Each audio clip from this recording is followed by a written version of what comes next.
First doesn't work for the people. First doesn't work for the people.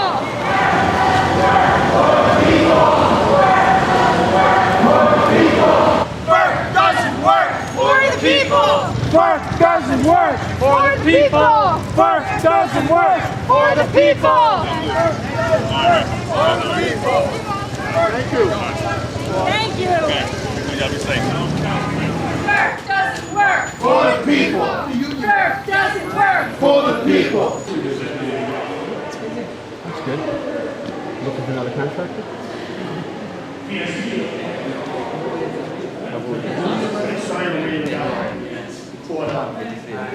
David Fisher? Hey, how are you? Tom, good to see you. Hey, Tom, good to see you. Congressman Maloney. Yes, ma'am. Claire? I'm Jamal, how are you? David Fisher? Hey, how are you, Tom? Hi, Pramila. How are you? Jamal. I got a letter back from the senator, Okay. but I think she does not quite understand the situation, but we'll talk about it. Today? Jamal. Jamal? I'm Eric. Nice to meet you. Hi, I'm Ted. Ted? Nice to meet you. Hey, gentlemen. I've met with Jill Rand's office, Schumer's office, the Mason community has met over the past 2 years. You know, our issue is finding a compressor station in the middle of 200 families, which I know they're well aware of. They did issue 2 letters of support to FERC for us, quote unquote, which we do appreciate.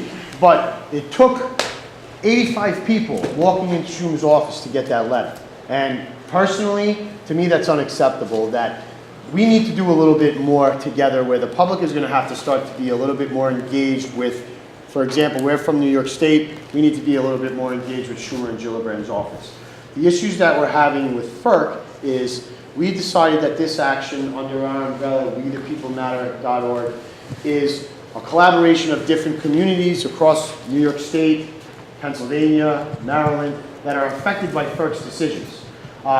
It seems that FERC has just become this rubber stamp agency that is working strictly now for the industry. Our case was a little unique because we had an alternative, but where we managed a 3-2 split on the commission's decision. Most communities don't have that opportunity. They issue these open houses, these scoping periods, and then it's like bang, in your face. If you're not prepared, you're not educated, you're kind of left in the dust and you have no fighting chance. So in our case, in Minisink, we organized. We agreed as a group that we were going to take it as far as we can, and luckily the U.S. Court of Appeals is going to hear our case, which is fantastic. But we still have a compressor station getting built in the middle of 200 homes. It's 600 feet from somebody's house, which is just unacceptable when, in our case, there's a viable alternative. So FERC is even saying when there's a viable alternative that, well, you know what, the industry wrote this certificate, it meets all the NEPA certifications, it meets all the criteria of FERC, we're going to stamp it regardless of there's an alternative. And with the rapid rate of infrastructure building across New York State, especially on the New York-Pennsylvania border, it's alarming. And it has to slow down a little bit. I mean, not in every case, we have to also be realistic here, but communities have to have a fighting chance. And what we want out of this meeting is we want you to go back to congressmen and the senators and ask them, what can we do together to get a public advocate in FERC's office that's not funded by the industry? That's going to be our #1 goal as a unit, okay? In our case against Minisink, we put a packet, and I'm going to let Oscar speak a little bit too about it, you know, for you guys to go back, our background and everything, and we know they're aware, but we want to start the legislation process with the senators, with the congressmen, to what can we do to protect communities? We need to start putting things in place. For example, all we keep hearing about at FERC is, well, sorry they're working 24 hours a day construction and on Sundays, but your town doesn't have a noise ordinance. Well, you know what? Our town didn't need a noise ordinance before this started. So when I spoke to Office of Energy Projects today, Jeff Wright, he said, well, they're allowed to basically work whenever they want. Oh, really? So you can come into a residential community and you can do whatever you want. Why? Because you're a corporation. That's got to stop. And I'm telling all of you right now, very seriously, take me very seriously. I'm not going to let up on them, okay? This is not going to be a one-time thing where we're just going to go away. Enough's enough. This has to stop, okay? They have to start to respect the human being back in it. You can't build these things 600 feet from somebody's home. It's disgraceful. You have a 9/11 first responder, Nick Russo, lives across the street. You have another gentleman here, Eric Rodriguez, another 9/11 first responder, lives less than 1,000 feet from it. That's acceptable? So that's what we're doing? That's what we're turning ourselves into? And I'm not going to get out here and preach to the choir and everything else, but I'm upset, okay? I'm upset as a parent. I'm upset as a citizen of New York State, what's going on. And again, I'm not going to sit here and say it's Maloney, it's Schumer, it's Gillibrand. You know, the problem lies much deeper than that. And we need to start to tackle that. We need to stop, because I'm telling you now that people are getting organized. This is going to grow. Maybe we start 40 people here, but I guarantee you the next time we're going to come back with hundreds of people. Okay, because we've had it with FERC. We've had it with this independent rogue agency that nobody seems to know how to control. So the answer that I get from whether it's Gillibrand's office or Schumer's office, well, you know, they're an independent agency, they act on their own and only legislation can change it. Well, then that's what we need to start to do. We need to start to send them a message there that that room is constantly filled by the industry. It's constantly filled by the industry. Why? Why in a public meeting are we kicked out for the press and the industry to stay and they can listen and answer questions? Why is there no public comment? Why is there no public advocate? Nobody to give a community a fighting chance. It's this thing that's swept underneath the rug, and I believe that it's done on purpose, because I spoke to Chairman Wellinghoff this morning, and he turned around and he said, well, years ago I actually thought a public advocate would be good in this office, but it can't be funded by the industry. So there's interest there. But where is the pressure coming from? Is the pressure coming from where Wellinghoff's hands are tied because the other 3 members are too tied to oil and gas? Is that what it is? I mean, let's call it what it is. We know the grip that our country is facing, and the ties have to start to be broken. We're not going to tolerate this anymore. We're not going to tolerate compressor stations next to people's houses, pipelines running through your backyards, power plants coming in. We don't need it. We don't even need it. In New York State, we have 5,000 megawatts of power left over every day. So why do we need another power plant in our neighboring town? Why? Because there's $400 million of subsidies? Well, you know what? Put that to my schools in my county. Okay, we need to start doing the right thing. And that's what I want to see done. And the first thing we need to do to work together, myself, under We the People Matters, we want to work on the legislation with your offices, okay? And we want you to start to advocate and see what we could do, what the legwork I need to do and the legwork that you need to do to put a public advocate in that office, okay? Now, Ashley, if you want to say anything, that's the general. This is, Jamal, this is for you. Okay, that's all of our background and everything. Give this in. Yeah, I think Okay. Jamal has one, but I'm not sure that the rest of you do. I have 2 or 3 copies here. I'll give to each. And then We printed out You have, okay, great. the folks from But Minisync do will. you- I don't know if you have the supplement, the actual supplementing documents, do you? No, I don't. I don't send have those it. to you? Oh, Okay. the ones that you sent, Yes. including Yeah. the Were publications. you Yeah, able to I have review those. any? I have those. At least the shorter documents? I have those. Okay, great.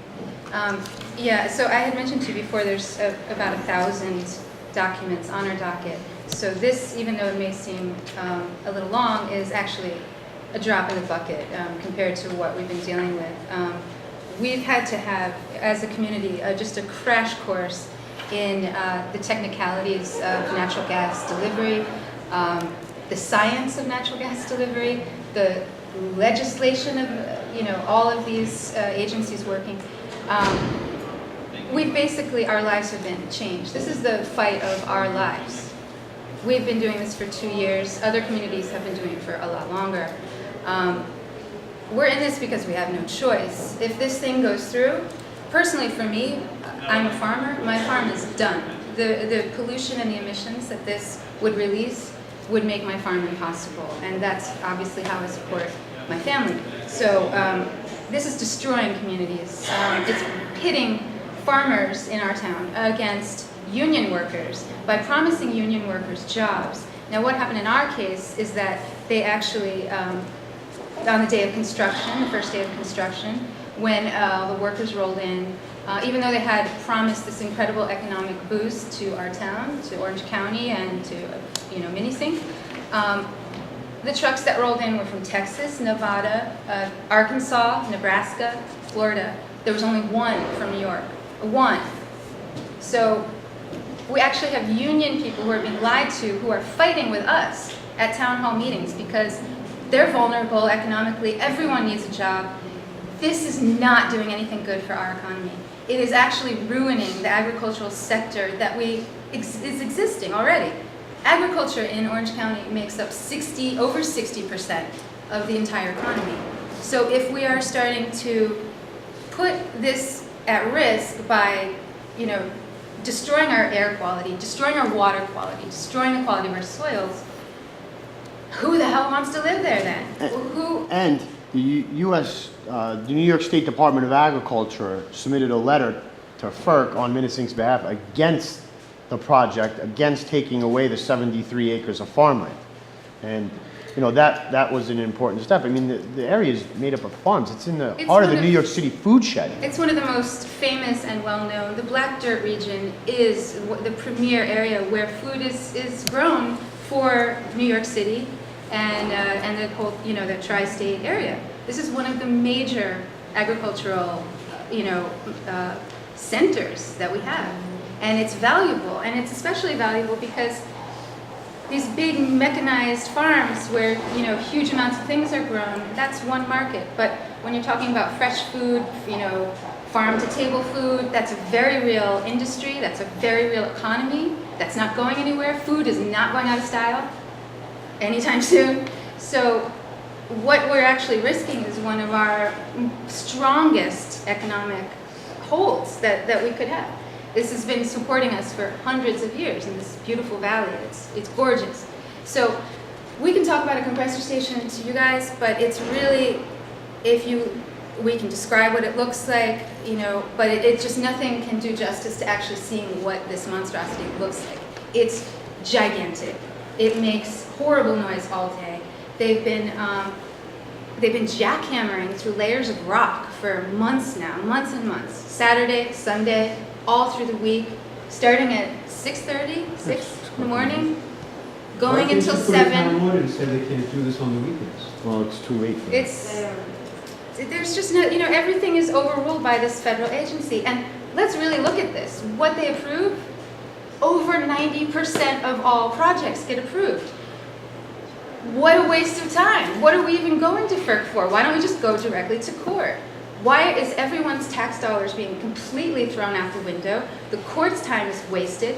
FERC's time is wasted. The citizens, our resources, we have to come up with the money for these lawyers, for all of our research, for all of these things we make, for, everything. This is so draining to our resources. It's incredible. So if we only have a 5% chance of winning, what due process or democracy exists? And what is this agency there for? The FERC, just so you guys know, it was a 3-2 split decision, which was 25 years since the commission has been split On your compressor station. on Minising's issue. Now, Senator Schumer and Gillibrand's office has been aware that our case is going to set some type of precedent, okay? And we're lucky enough that the U.S. Court of Appeals didn't throw out Millennium Pipeline's motion not to hear our case. So the U.S. Court of Appeals is going to hear our case on our merits, which And they've actually adopted our argument. and they adopted our argument, which is precedent. So again, now this stems to the fact that, okay, here we are a community, we organized, we fought, we came up with an alternative.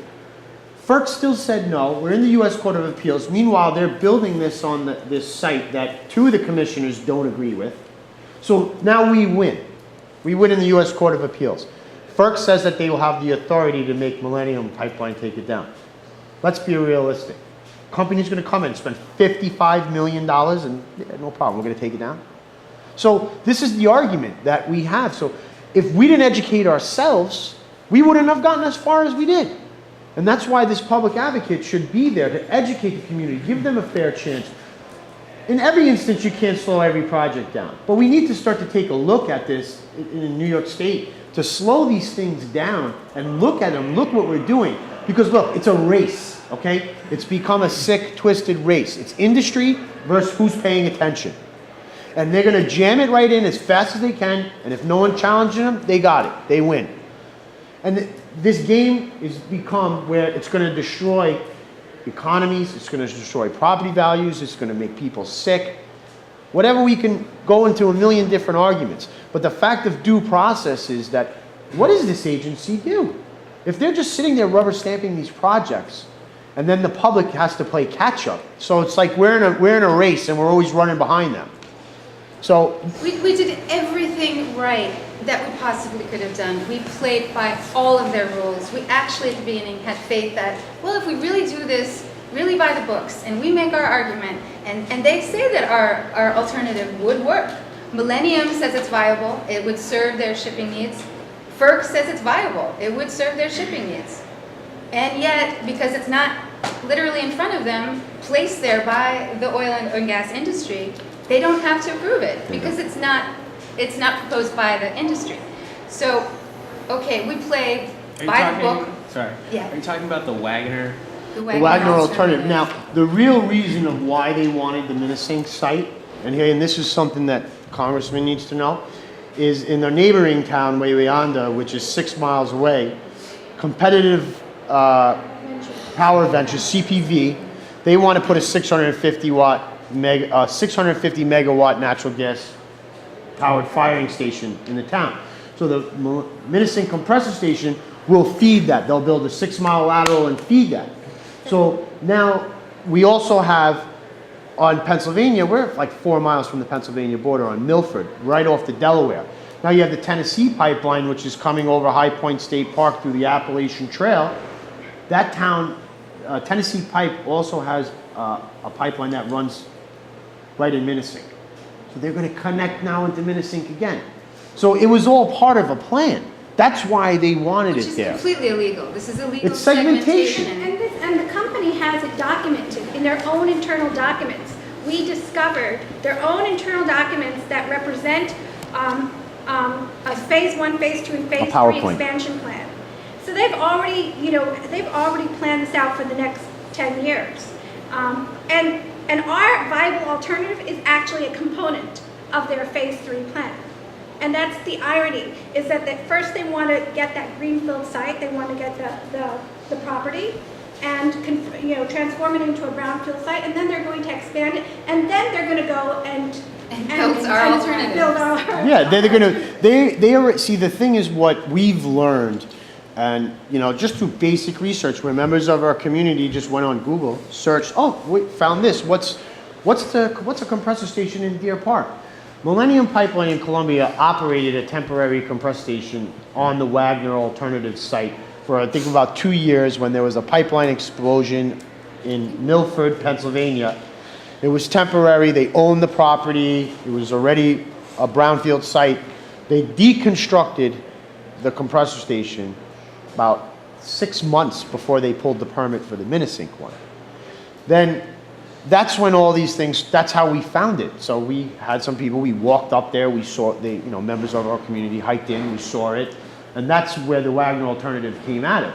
Because the first thing, by learning from all these other groups, we said to ourselves, well, what can we do to give ourselves a fighting chance? Because if we're just out there screaming no, that's not going to work. So we looked, where are there other compressor stations? Why shouldn't this be in an industrial site?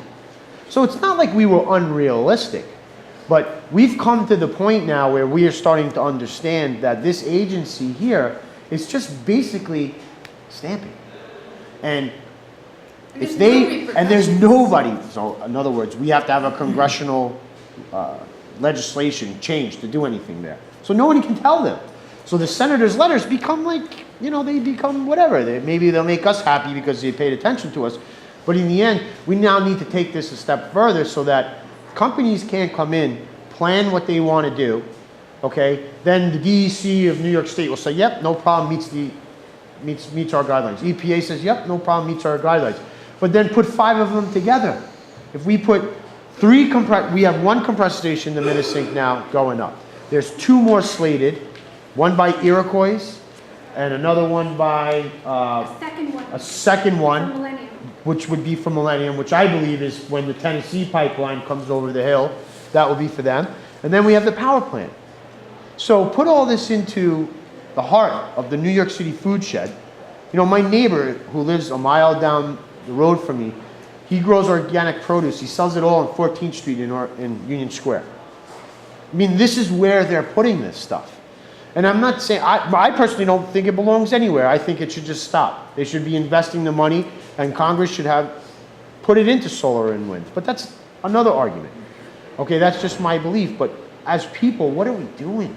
I mean, what are we doing to communities like Minnesink and across our state that there's nothing we can do together? There has to be more.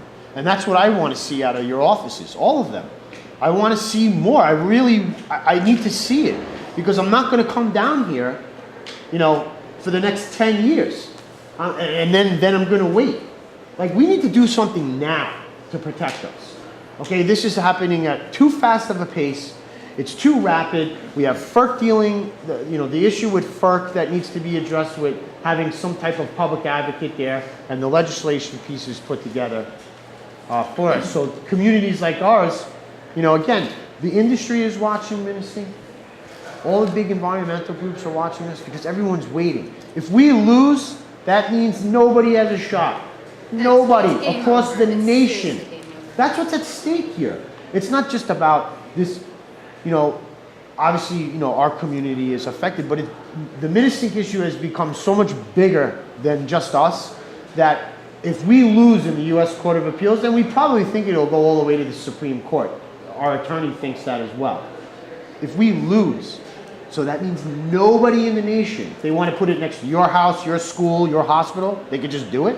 Yeah, it sets a That's precedent like for craziness. the rest of, not just the rest of the state, but the rest of the country. Our case is that unique and has that many anomalies and challenges, particularly in that we have an alternative that's viable, that's been proven. So we're making at least 3 different historical precedents with this case.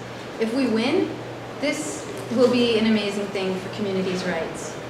For the country, not just New York. This is a very important case.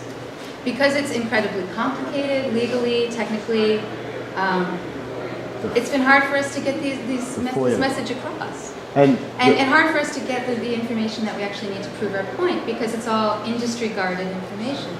Well, we FOIA'd information very in the beginning. We wanted to know, maybe there's something there. It took them 18 months. 18 months to give us basic documentations, emails. And they still haven't given us much of anything. Just with FERC, We FOIA'd from FERC. We From FOIA'd FERC. first. Now, one of some of the documents that they released showed the attorney of Millennium Pipeline sending an email to FERC staff. And in the email they say, just letting you know that they posted on their Facebook page, we had a Facebook page, Stop the Minnesink Compressor Station, that a large group is going to be attending your meeting.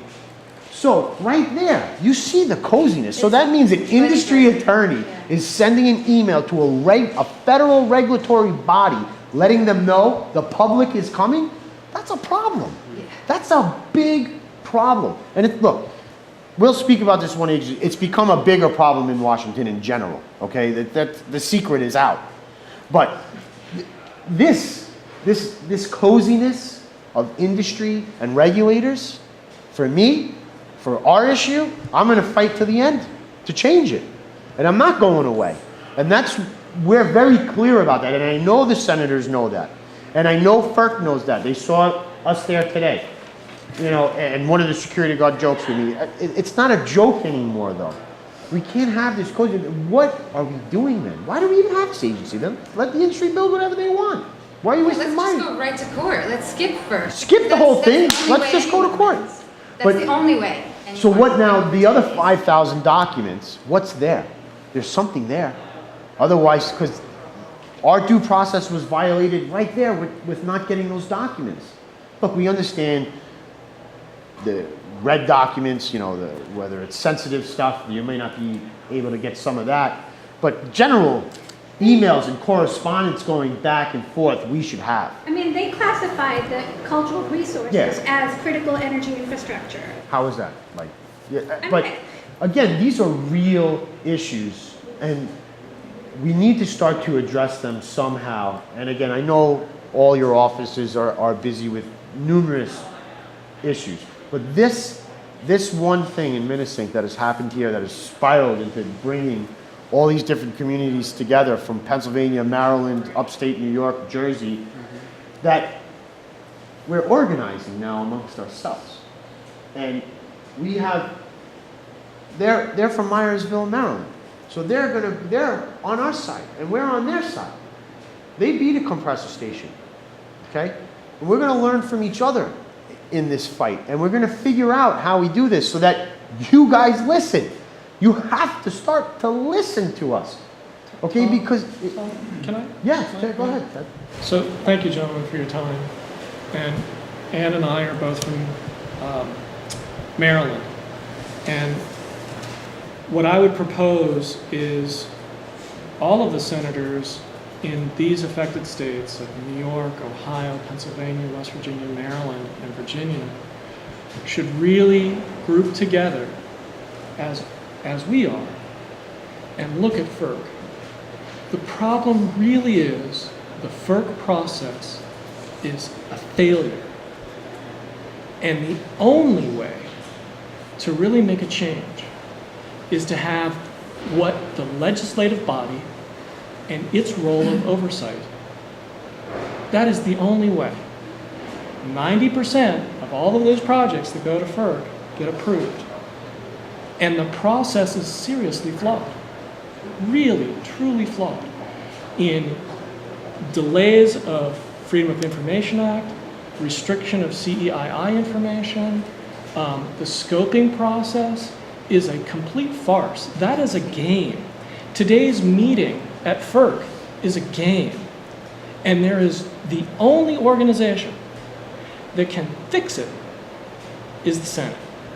So I propose that the great senators from all of these states whose citizens are getting steamrolled really have to get together and question the validity, the truth of what the heck is FERC doing. Because they deny, they offhanded disclaim, the science is faulty, the cost-benefit analysis is completely lacking, the risk analysis of worst-case scenarios isn't even there. And all they say is the industry will mitigate your issues. That's good enough. And it is a rubber stamp. So this is the letter that we sent. Who shall I give this to? This is the letter that we send to our senators, Mikulski and Cardin. And it outlines in great detail the failed process of the environmental assessment, which is drafted by the industry and submitted to FERC with FERC's seal, with FERC's governmental seal. The EA process was approved before our town decided on the local zoning. The EA was approved before we received the CEII information.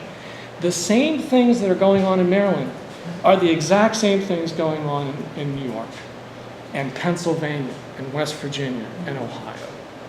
And it's the Senate, it is only the Senate who can come in and say, what is going on? We are getting steamrolled, and environmental injustice is right here in your room. We are paying for the profits that are going into these companies. It's your citizenry, right? And the one thing Sorry, too, can yeah, go ahead. Did you receive any feedback from Senators Mikulski and I sent Cardin? that letter to them, a very similar letter to them in December, and I sent it to them again. We're going to go over to the Hart Building and go visit our senators. We have received nothing from our senators, other than their staff saying, thank you for talking to us. So that's why I think if Senator Schumer really understands what's going on, he can partner with a multitude of other senators and question what's going on 10 blocks from down the road here. Because that's a joke. That's a complete joke. That is the Wizard of Oz behind the curtain.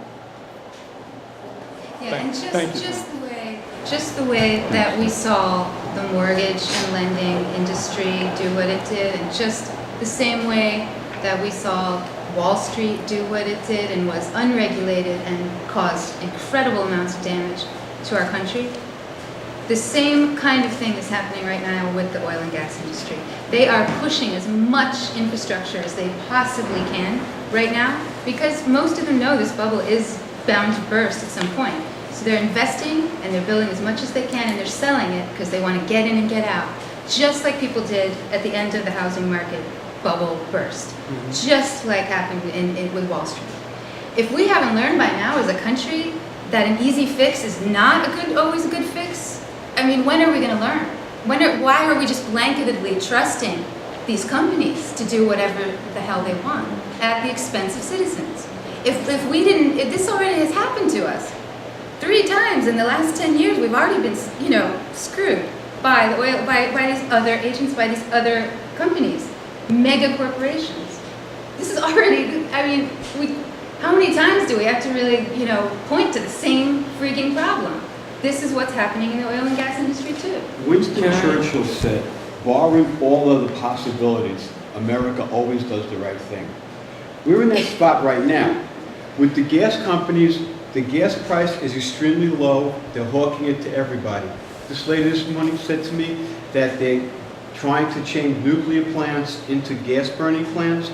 When all these plants come online, the price of gas will be so high, Aubrey McClendon said, people won't be able to afford to heat their own houses. We're making a mistake here, and we see it coming. This is like knowing now what happened in Love Canal and approving it anyway.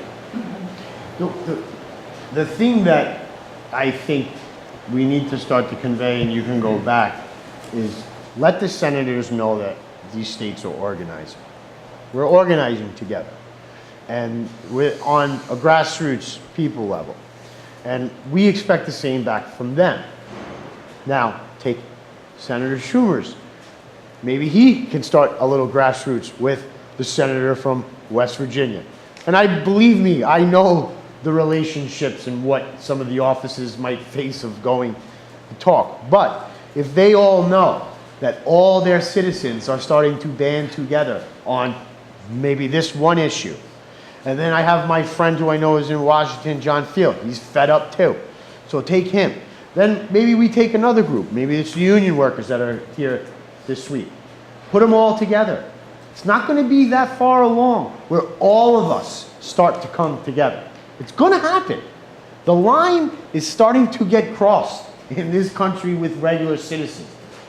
I ask you guys all, how much more can we all really take? On every level of what we're doing. As far as I'm concerned, everything needs to be fixed. It all needs to be fixed. From education to energy to food. And we need to do it together. And it's going to start in small groups like this, with 40 people on this one issue. But it's bound to happen where it's going to steamroll somehow down the line.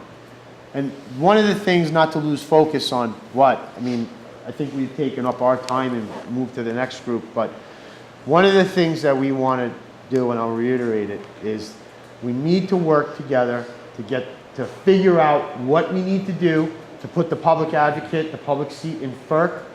And 2, we need to work on putting the legislation together, and that would be, let's say, in Orange County, and then we can take it to New York State to protect communities from this infrastructure. What can we do to put certain things in place, certain rules to slow it down a little bit? Look, I'm realistic. You can't just turn your light switch off and say, hey, yeah, let's put a solar panel everywhere. But you know what? We can start. And we need to start. And that pressure has to come from the people here and put it on you guys to go back to your bosses and say, look, they mean business. And, somebody like Schumer and somebody like Gillibrand, they're influential. Okay? They have support that they can rally to get some of these things done. And that's what we want to see more of. And you can also, in communicating with industry, you can tell industry that, look, these practices are adversely affecting your ability to function in the public. They have to function in the real world, right? We all live together. And there's this animosity towards the gas industry is not good for them either. If they want to have any kind of legitimacy or credibility, they have to operate in a manner that's fair and above board and open. Look, I started a divestment campaign in the Minnesink Valley. Okay, just by basic social media emails, who I talk to. Okay, Edna and Eric, they just recently got solar panels put on their home. I have mine. Sign a zero-down lease. If you can't, call your Con Ed, Orange and Rockland, and switch to Green Mountain Wind Energy. Because that's all we have. There's nothing, we can't, realistically, we can't fight them, you know? But what we can do is we can hinder them and maybe make them wake up. Where if 40 families in the Minnesink Valley all of a sudden switch to buying wind, well, maybe we don't need that power plant then built. And that's more what I'm about. Like, it's great to stand up and say no and everything. It's good. But what are you doing? Like, when you go home and turn your light switch on, if you don't know where your power is coming from, okay, and you're not willing to do anything about it, okay, to hinder them on that level, again, you know, those are some of the things that we've been doing. I also think it's really important. Go I would ahead, like Sean. all of you to go back to your people and really ask if they can make some public statements about what's going on. Why can't Gillibrand come to Minnesink and Schumer? Maloney certainly would. That would be easy enough for him. Just to Come see see this what they're thing. doing. It's terrible. You won't even believe how close it is to homes, how much pollution these things release, what they sound like all day, the quality of life. It's unbelievable.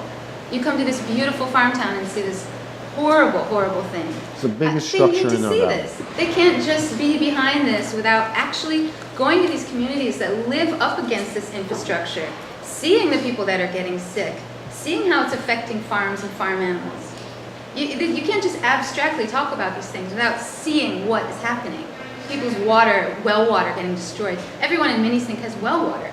None of us have natural gas. We're all, it's ridiculous. I mean, this is nothing. Go ahead, Sean. Yeah, Yeah. I mean, there's a lot being talked about, but we've been coming down for almost 2 years now, and we've had meetings with Schumer's aides and Gillibrand's aides, and I think I might have met you once before, but I don't think I've met anybody else. So the point of the public advocate is that we need a person or a group to speak with, and not just you guys. I mean, I can see you taking notes and everything, but this is like the 5th time we told this story. Yeah. You know, there's an old saying that you have the right to your own opinions, but you don't have the right to your own facts. Not so in the world of FERC. You do have the right to your own facts, because in our case, we documented through the tax map that we have over 180 homes currently and 40 more approved for construction. And FERC in the environmental assessment stated that there were 70 homes. And we presented the document to them. They never acknowledged it. They just continued on with the 70 homes. I mean, you know, this kind of, and if you see this same pattern in their air emissions estimates, in their noise data, and all of the scientific data that they present, there is no third-party verification. The company presents the data and nobody questions it. And there's no accountability for There's that no at all. accountability. If they do see that a mistake has been made, The they're company store for industry. Yeah, so what do you got? I have to be respectful of my colleagues' time. They all had, 1 o'clock meetings that they had to go to, so. I think the one thing we forgot to mention is that what we really need right now from Senator Schumer, Gillibrand, and Congressman Maloney is a letter to FERC demanding a stay of operations. We need a stay of operations so that we can preserve our due process rights in court, and even if we have a victory, it's not rendered moot by an operating facility. This is one thing that can help us immediately. So, is that something you guys? That would really be key. That would be very important.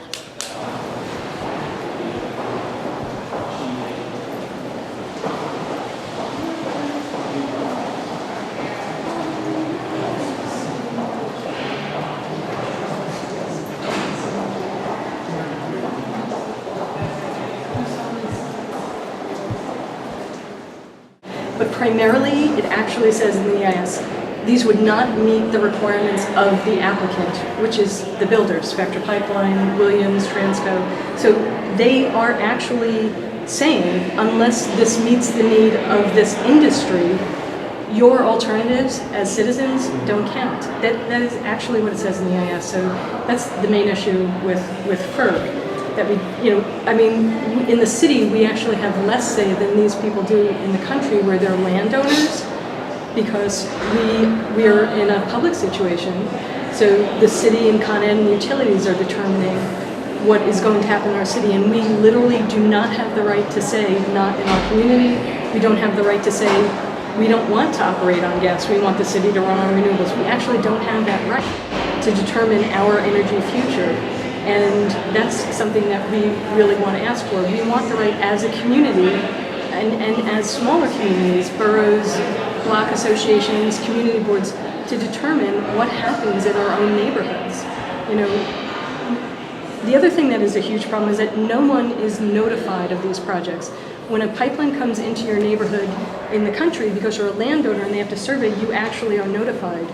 When it comes into the city, there was not a resident who got a letter in the mail saying, we're going to be building a pipeline and this is the route and it's going to go a block away from your house. It's going to go on the beach that you use. It's going to go through, with the Spectra pipeline, this pipeline is 300 feet away from a playground.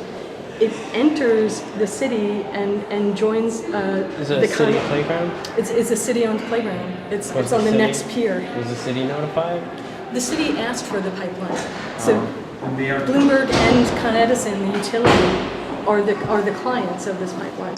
Okay. And in Brooklyn, it's that utility, It's National Grid. It's National Grid and building Williams Transco pipeline in a national park. And the justification for this is that the park is going to get money from Williams Transco, and of course our parks are starved. We have $3 billion a year for all of our entire national park system. So this is a way of funding repairs to the park, is to get the private industry into our park, into a national public park, run a high-pressure pipeline right under Jacob Riis Beach, which is a vacation land for New Yorkers. And, you know, the danger of that pipeline is 300 feet from a playground. It's going right under the beach where all kinds of people are there with their families.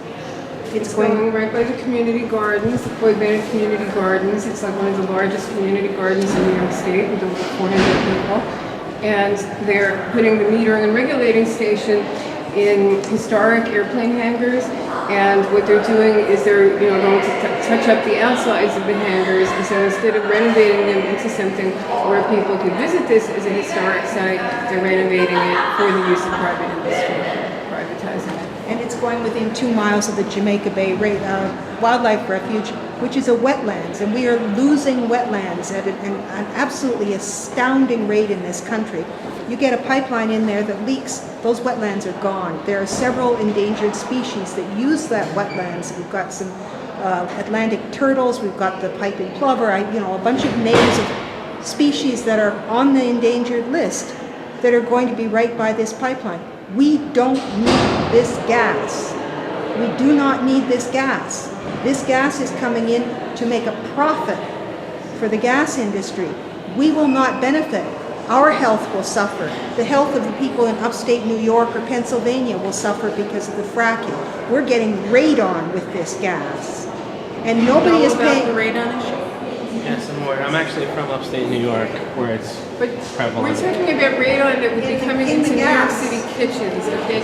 Because when you're bringing methane gas, okay, there's radon that comes along with it from underground, okay? And currently, we get most of our gas from Texas and Louisiana, and it has a much longer transport time, okay? But the gas that comes from the Marcellus Shale in Pennsylvania not only is many times more radioactive, but it's also coming a much shorter distance, so there's much less time for that radioaction to decay. I see. Okay? So it's coming into our kitchens, and we're extremely concerned, that people are going to be exposed, to very dangerous levels of radiation. It's the second leading cause of lung cancer in this country today. And the gas, natural gas, is now the leading source of methane emissions. And I'm sure you're aware, methane is a huge greenhouse gas. It's anywhere from 20 to 70 times more potent than CO2 in the short term. And we are living in the short term right now. We have about 20 years before we hit the 2 degrees Celsius. That's going to be the major tipping point. And yet nobody is paying attention to this. And nobody is looking at the overall picture. It's each pipeline, each compressor station, each component of this enormous gas buildout that is going on throughout the Northeast, throughout this country. There are already 32 states that are fracking. There are 3 more that are possibly coming online. And this is nothing short of insanity. Nobody is looking at the total picture. What we need at this point is to stop climate change. And the only way we're going to do that, and the only way we're going to get true energy independence is by going to renewables. This is not energy independence that we're getting. We're just gouging our own resources to sell in the short term. And it's being sold overseas mostly for the world market. Only a small portion is for domestic consumption. Jamil, are you aware of the Jacobson study that was just done recently? The Jacobson Mark study. Jacobson. Oh, yeah, I am aware, yeah. And it was using New York State as a The template. professor By from 2020, correct? And Stanford. he has shown how we can meet more Renewables energy are needs ready. completely on We need the renewables. government to So be. not only is it better for the environment, but think about it, it protects all of these hundreds of thousands of people that are being absolutely devastated by the infrastructure, who are, losing their homes, losing their health, losing the clean air, the clean water. So not only do we have the benefit of combating climate change, but we actually get to protect, the citizens of the United States Right. if we pursue this policy. So, Well, the senator agrees with you there. She is doing a number of things right now to help combat climate change. She agrees with you that we need to reduce our emissions. She agrees with you that we need to rely more on renewable energies, and she agrees with you in that we need to make renewable energy more available, readily available. We need to have financing for these projects. Farther and faster. It's not just about reducing energy emissions. It's not just about more renewables. It's about that we have to get there very quickly, and we have to stop burning all fossil fuels because it's absolute planet suicide. There's no two ways about it. There's Senator Boxer and Senator Sanders has a climate change bill that's in the Senate now. Gillibrand sits on one of the committees there that deals with that. I think it's at the Environmental Conservation Committee, but she has a direct say. She sits on the committee, so I don't know if you work for Schumer or Gillibrand actually, but the point is Gillibrand. So then maybe you should talk to her about co-sponsoring the Boxer Sanders bill. That would be the Not maybe. Yeah. Is she a sponsor? Yeah. I'm sorry? You work for Gillibrand? Yes. Is Gillibrand a sponsor on this bill? The bill that I think you're talking about is the carbon tax bill. That's one aspect of it. It's only a small component of it. It's more to it. Okay, well, I'm not 100% sure, but I don't think that she is a sponsor of that bill currently. We would like her to. Yeah. Okay, I can definitely, register that opinion We with appreciate her. it. And Thank you very much. What is the senator's position in terms of, does she consider gas to be a transition fuel, or what actually is her position on gas? I'm not sure. I haven't asked her that question. Because there's a lot of mythology about natural gas. It is propaganda put out by the industry that natural gas is clean energy, that it is a bridge fuel. And in fact, natural gas, particularly the 90% of the natural gas that is coming from fracking, has a higher carbon footprint than dirty coal. When you take into account the silica mining and the trucking of the silica, the mining of water and the trucking of the water, the chemicals that are produced and then used in the frack fluids, and the fracking itself, all of this uses huge amounts of energy, and it destroys our water. We have very little fresh water. The water that is being mined in upstate New York right now to feed Pennsylvania is just horrific. You go to a well site. I was just in Pennsylvania a few weeks ago, and I'm looking at a sign on just one well. It says 3.75 million gallons of water may be used to frack this well one time. Now that is just a staggering amount of water, and that is our water. That is New York State's water. It is for our farmers. We are the second highest producer of organic foods in this country. That is our precious water that is going for our agriculture. It's our water that is used for tourism. These industries are going. It is the water that is used for winemaking. We are again the second highest state for winemaking in the country after California. And all of that will be destroyed by fracking. There's no doubt about it. If anybody goes to these territories that are being fracked, you can see the damage. You can get a copy of Scientific American, a March issue of Scientific American, and read exactly what it's doing to North Dakota. It is destroying towns, it is destroying the landscape, and it's doing it permanently. You can't clean the water. And when these billions of gallons of water are taken out of the water circulation system to use them for fracking, they can never come back again. Okay, because normally, water absorbs into the atmosphere, it rains, it comes back down, it goes into streams, it goes underground, it circulates, but it's still our water. But once the water is contaminated by fracking, then that water's just gone. It's just toxic sludge now, and the water's not going to come back, and we're going to be facing droughts. Or likely it finds its way into the rest of the water. That is the real poisons it fear. permanently. As New York State citizens, we are strongly opposed to that. The senator needs to understand it. She needs to come out strong and ban fracking absolutely right now. You mentioned that the senator agrees with a number of the opinions expressed here so far. I'd like to understand from you exactly what the senator does support doing. You must, and she must understand, there are some crises that are coming to a head. What is the senator willing to do on these issues? On the number of these issues, as I had stated previously, she believes that we should rely further on renewable energy. We need to encourage these technologies and bring them forth to the marketplace to make them, price competitive with other Has she conventional. signed on to any legislation currently in the cycle, or is she drafting legislation to support those aims and goals? Let's talk about responsoring the FRAC Act. And Senator Casey is leading up that legislation. So What is the FRAC Act? the FRAC Act requires disclosure of any of the chemicals used in the hydraulic fracking. If you could strengthen the FRAC Act, because there are a couple of problems with the FRAC Act. For instance, it doesn't cover private water, and most of New York State draws its water from private wells. So the FRAC Act only covers public aquifers, which, our aquifers that are public are already theoretically off the table. We're not protected. But if you're going to go for the FRAC Act, you really have to strengthen it and make sure that it protects everyone's water. And I just want to go back to what Martha said earlier about we don't need the gas. In 2009, the New York State Department of Energy released a chart that projected the demand for gas in New York State through 2020. It had a very slight uptick from 2005 to 2009, and it was completely flat through 2020. What Bloomberg and the utilities are saying now is that all of these pipelines, all of this demand for gas, his wish to frack in upstate New York outside of our watershed, he's saying that is all because we need to convert our boilers off of number 6 oil.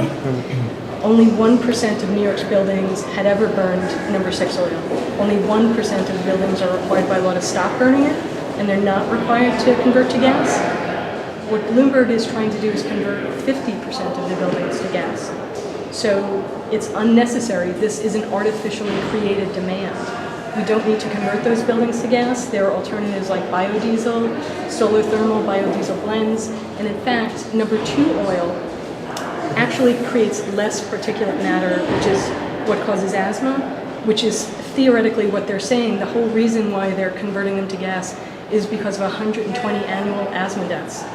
Instead, what is bound to happen is that we're going to increase all this use of the Marcellus gas. We're going to start bringing all this gas through these new pipelines into our kitchens.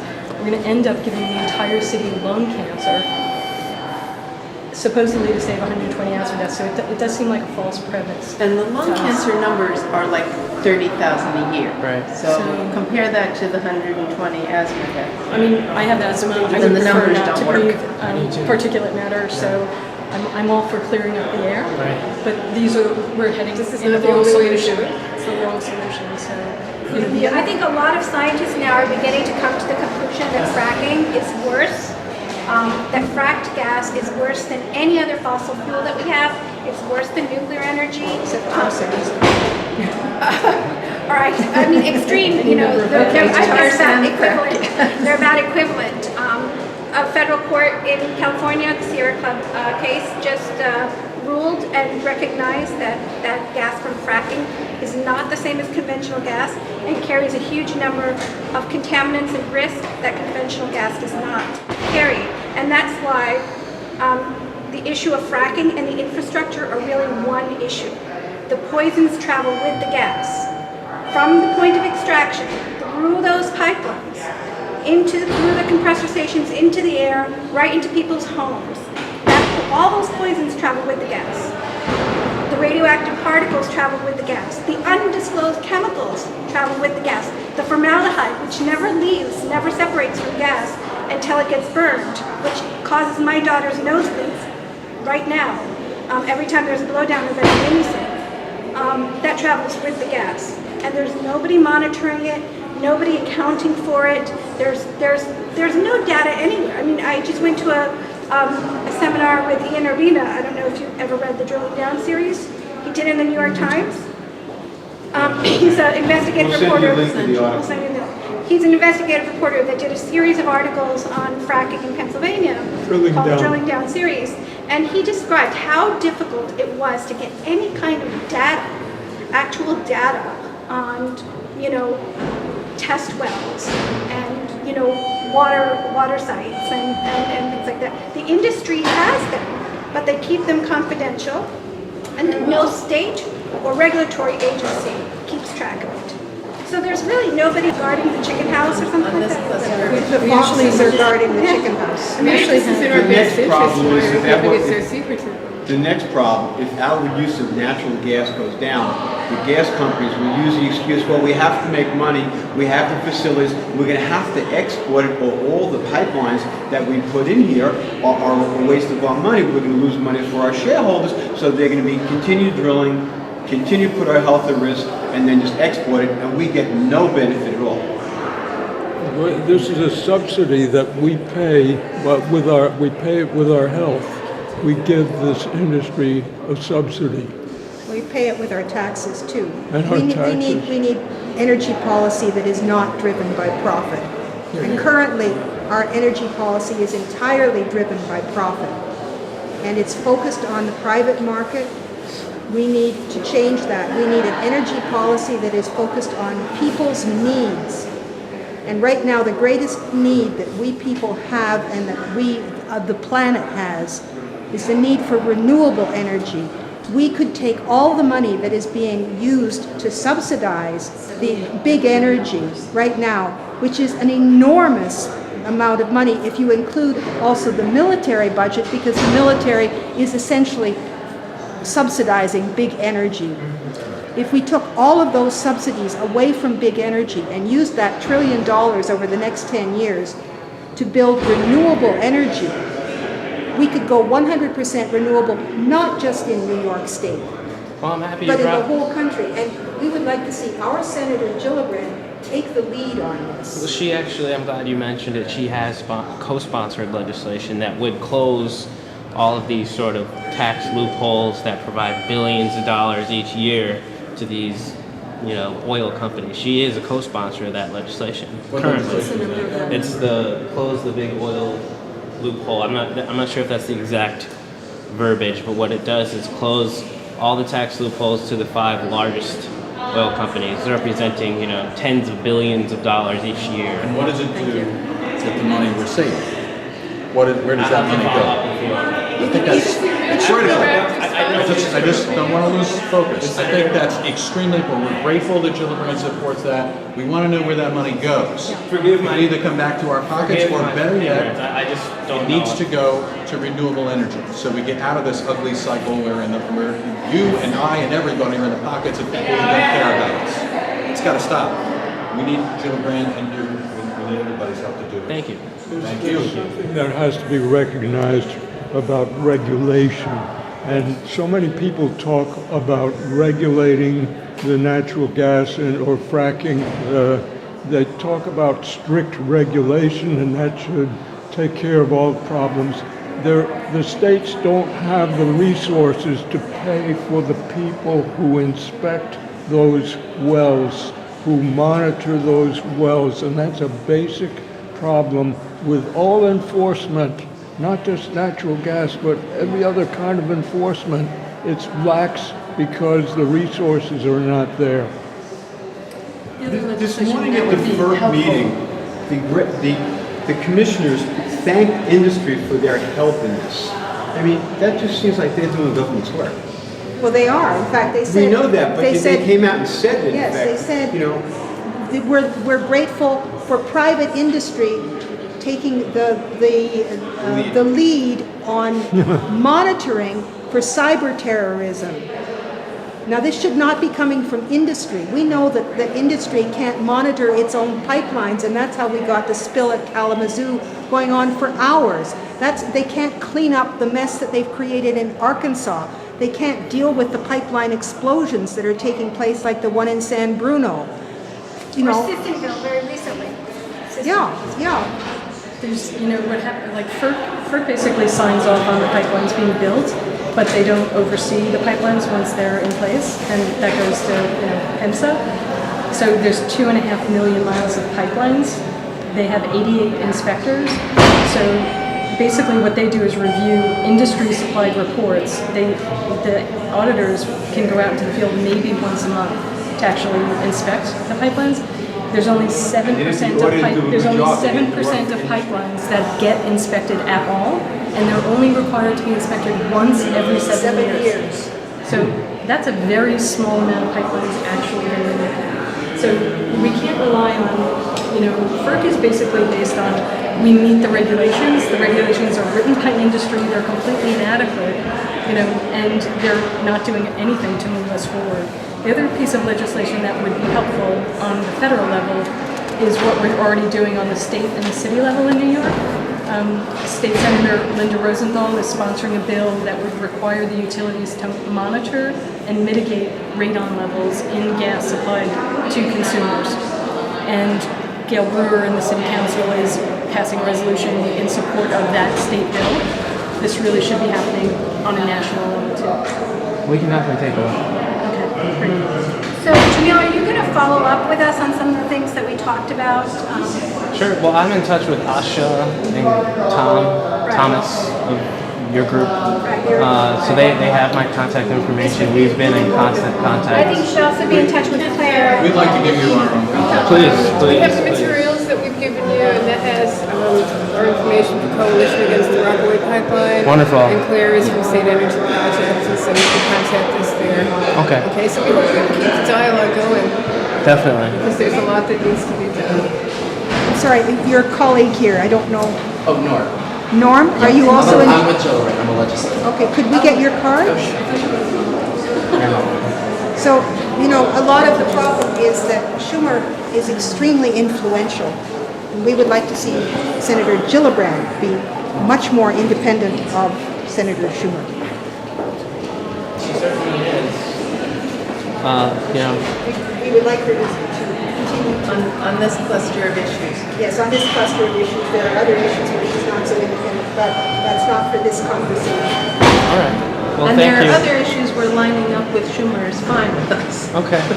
On this cluster of issues, she should lead. Well, thank you all for coming in to talk with us and let us know, your firsthand accounts of what is happening. We certainly appreciate it. We will bring this message to the senator. I want you to know that she takes it very seriously, and we will be following up with you. Yeah, I think and some of the issues that we discussed, some of the ideas in terms of where we're at with different pieces of legislation, if we could get a kind of response back on some of the questions that people asked about our position on these pieces of legislation.